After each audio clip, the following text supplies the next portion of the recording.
जिंदगी की अनिश्चितताओं और उसके रहस्यों से हर कोई कभी न कभी तो जूझता ही है। एक सवाल जो बहुत से लोगों के मन में बार बार आता है वह है, अच्छे लोगों की मृत्यु जल्दी क्यों हो जाती है। इस सवाल का उत्तर खोजने के लिए हम एक काल्पनिक कहानी के माध्यम से इसे समझने की कोशिश करेंगे। आइए वीडियो शुरू करते हैं। कहानी, देवेंद्र और उसकी सत्य की खोज। एक छोटे से गांव में देवेंद्र नाम का एक साधु रहता था। देवेंद्र को सभी लोग आदर्श मानते थे। उसका जीवन सच्चाई और अच्छाई से भरा हुआ था। वह अपनी दरियादिली, दया और सच्चाई के लिए जाना जाता था। गांव के लोग उसकी सलाह लेते और उसकी उपस्थिति से अपने जीवन को संवारते थे। एक दिन देवेंद्र की उम्र अब लगभग 70 वर्ष की हो चुकी थी और उसकी सेहत धीरे धीरे बिगड़ने लगी। गांव के लोग चिंतित थे क्योंकि देवेंद्र की तबीयत दिन ब दिन खराब होती जा रही थी। एक दिन जब देवेंद्र की तबीयत और भी खराब हो गई, गांव की एक युवा महिला सुमन, जो गांव में एक सक्रिय सामाजिक कार्यकर्ता थी, ने सोचा कि वह देवेंद्र से एक महत्वपूर्ण सवाल पूछेगी। उसने सोचा कि अगर कोई इस सवाल का सही उत्तर दे सकता है तो वह देवेंद्र ही होगा। सुमन ने देवेंद्र के पास जाकर कहा, गुरुजी, आप हमेशा अच्छाई की बातें करते हैं और अच्छे लोगों की मृत्यु जल्दी क्यों हो जाती है, इसका उत्तर जानना चाहती हूँ।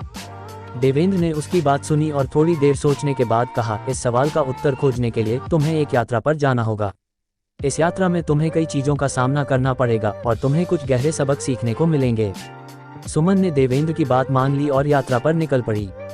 देवेंद्र ने उसे एक किताब दी जिसमें लिखा था कि उसे इस यात्रा में 3 महत्वपूर्ण स्थानों पर जाना होगा और वहां के अनुभवों से सबक सीखना होगा। ये स्थान थे एक घने जंगल, एक भव्य शहर और एक शांत आश्रम। पहला स्थान, घना जंगल। सुमन पहले स्थान पर पहुंची, जो एक घना जंगल था। यहाँ उसने देखा कि एक बूढ़ा आदमी अपने घर के पास बैठा था और अपने हाथों से एक पेड़ के छोटे छोटे पौधों को ध्यानपूर्वक लगा रहा था। उसने पूछा, आप यहाँ क्या कर रहे हैं? बूढ़े आदमी ने जवाब दिया, ये पौधे मैं अपने बच्चों के लिए लगा रहा हूँ। मैं जानता हूँ कि मैं शायद इन्हें बड़ा होते हुए नहीं देख पाऊंगा, लेकिन मैं चाहता हूँ कि मेरे बाद आने वाली पीढ़ियों को इनका लाभ मिले। सुमन ने समझा कि यह आदमी अपने व्यक्तिगत लाभ की चिंता किए बिना आने वाली पीढ़ियों के भविष्य के लिए काम कर रहा था।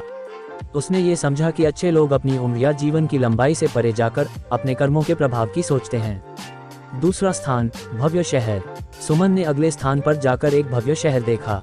शहर में लोगों की भीड़ थी और सभी व्यस्त थे। उसने देखा कि यहाँ एक युवा व्यापारी था जो अपनी कंपनी को तेजी से बढ़ाने के लिए काम कर रहा था। लोग उसे आदर्श मानते थे और उसकी सफलता के बारे में बातें करते थे। सुमन ने व्यापारी से पूछा, आप इतनी मेहनत क्यों कर रहे हैं? व्यापारी ने उत्तर दिया, मैं चाहता हूं कि मेरे काम का असर लंबे समय तक रहे और लोग मेरे कार्यों से लाभान्वित हों। हालांकि मैं जानता हूं कि मैं सब कुछ नहीं देख पाऊंगा, लेकिन मेरे काम का प्रभाव मेरी आने वाली पीढ़ियों के लिए एक उदाहरण बनेगा। सुमन ने समझा कि व्यापारी भी एक बड़े उद्देश्य के लिए मेहनत कर रहा था, न कि केवल अपने व्यक्तिगत लाभ के लिए। अच्छे लोग अपनी मेहनत और प्रयासों के परिणाम को देखने से अधिक महत्वपूर्ण मानते हैं। तीसरा स्थान, शांत आश्रम। सुमन ने अंतिम स्थान पर पहुंचकर एक शांत आश्रम देखा। आश्रम में एक साधु बाबा ध्यान कर रहे थे। सुमन ने साधु बाबा से पूछा, आप इतने शांत क्यों हैं और आपकी मृत्यु की चिंता क्यों नहीं करते?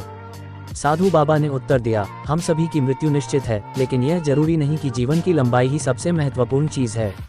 एक अच्छा जीवन जीना, दूसरों की मदद करना और शांति से जीना, यही सच में महत्वपूर्ण है। मृत्यु का समय तय नहीं होता, लेकिन एक अच्छा जीवन जीना और अपनी अच्छाई को फैलाना ही सबसे बड़ा आदर्श है। सुमन ने समझा कि मृत्यु की जल्दी या देर से ज्यादा महत्वपूर्ण बात यह है कि व्यक्ति ने अपने जीवन में क्या किया और उसने कितनी अच्छाई फैलाई। जीवन का उद्देश्य केवल लंबा जीना नहीं होता, बल्कि अच्छाई और सच्चाई के साथ जीना होता है। लौटकर गांव में, सुमन वापस गांव में लौटी और देवेंद्र के पास गई। उसने यात्रा के दौरान सीखे गए सबक को साझा किया। देवेंद्र ने मुस्कुराते हुए कहा, तुमने सही समझा। अच्छे लोगों की मृत्यु जल्दी होती है क्योंकि उनका जीवन एक मिशन होता है। वे अपनी अच्छाई को फैलाने के लिए अधिक से अधिक काम करते हैं और उनका जीवन स्वाभाविक रूप से सीमित हो सकता है, लेकिन उनके कार्य, उनके प्रभाव और उनका संदेश जीवन के बाद भी चलता रहता है। सुमन ने समझा कि अच्छे लोगों की मृत्यु जल्दी हो सकती है, लेकिन उनका जीवन और उनके काम हमेशा याद रहते हैं। उनका उद्देश्य और उनकी अच्छाई अमर होती है।